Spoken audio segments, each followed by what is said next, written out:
Hello ATPians, hello students, welcome to ATP star Kota. तो आज का जो टॉपिक बच्चों हमने लिया है how to study one day before exam.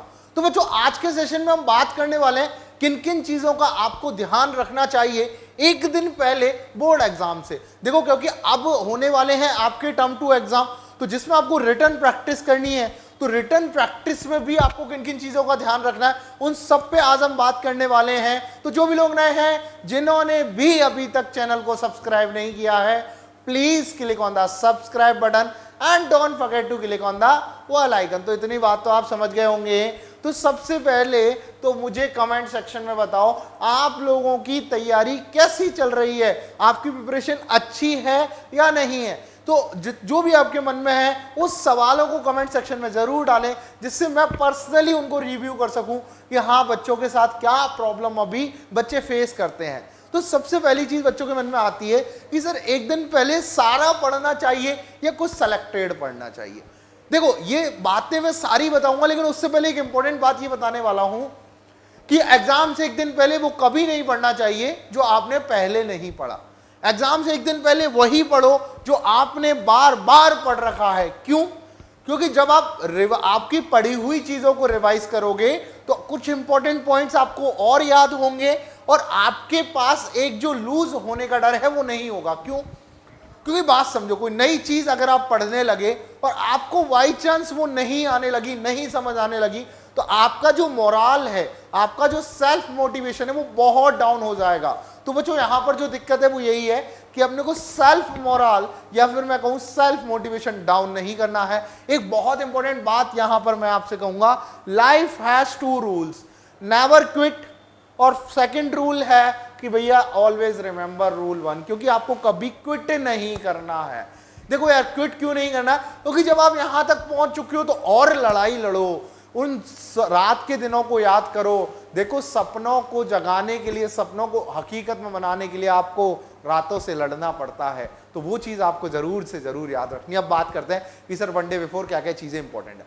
देखो आपने जो नोट्स बनाए हुए हैं बहुत इंपॉर्टेंट है, नोट्स बनाए हुए हैं, एनसीईआरटी में टिक लगाए हुए हैं, तो नोट्स को रिवाइज करो। देखो टाइम बनाओ कि इस टाइम से इस टाइम तक मेरे को नोट्स रिवाइज करने हैं, इस टाइम से इस टाइम तक मेरे को फॉर्मुलाइज रिवाइज करने। एक पेज में सारे फॉर्मूला लिख लो, जिससे आपके सारे चैप्टर के जो फॉर्मूला रेडी हो जाएंगे।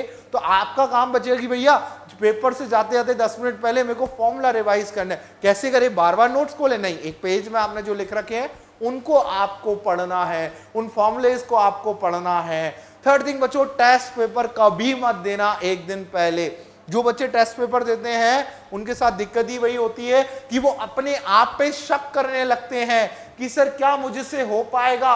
नहीं बच्चों, आपको टेस्ट पेपर नहीं देने हैं, प्रैक्टिस कर सकते हो। 2-4 इंपॉर्टेंट क्वेश्चन जो आपने लगा रखे हैं सबसे ज्यादा इस टाइम पे एक दिन पहले प्रैक्टिस। अगर मैथ्स का एग्जाम है तो जो इंपॉर्टेंट क्वेश्चन है उनकी प्रैक्टिस करो।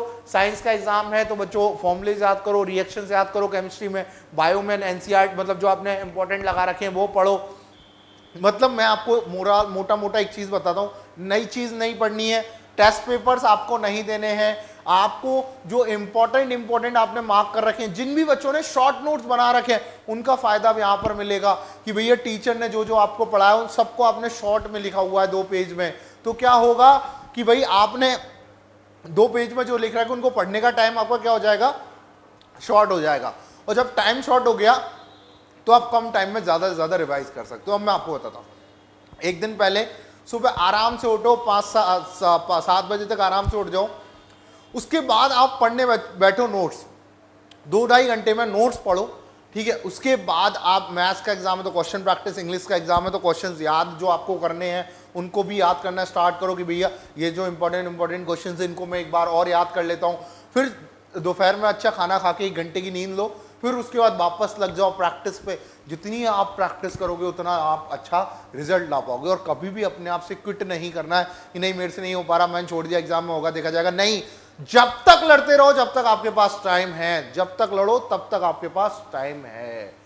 तो बच्चों बहुत इंपॉर्टेंट बात है ये, टेस्ट पेपर नहीं देने, याद से याद रखना, टेस्ट पेपर बिल्कुल नहीं देने एक दिन पहले। 2 दिन पहले दे सकते हो पर एक दिन पहले टेस्ट पेपर कभी मत देना।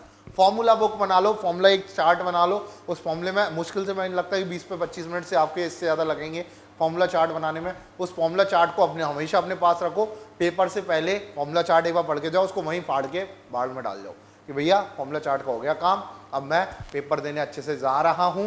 रात को अच्छे से नींद लो, 11 बजे ही सो जाओ, सुबह आराम से उठो 5 साढ़े 5 बजे, काफ़ी अच्छे से नींद ले लो। खाना लाइट खाना है और अपने आप पे ट्रस्ट करना है कि मैंने जो पढ़ा है अच्छा पढ़ा है। देखो इस बात का कभी गिल्ट मत करना, एग्जाम चाहे रिजल्ट कुछ भी रहे, भगवान श्री कृष्ण ने बात कही है कि भैया कर्म करो फल की चिंता मत करो, तो एग्जाम रिजल्ट चाहे कुछ भी रहे, बट अपने को अपने अंदर कि भैया मैंने अच्छे से तैयारी करी, इस बात का गिल्ट कभी ना हो कि यार मेरी तैयारी में कमी रही, ये बात का अगर आपको गिल्ट हो गया उसी दिन आपकी मेहनत बेकार है।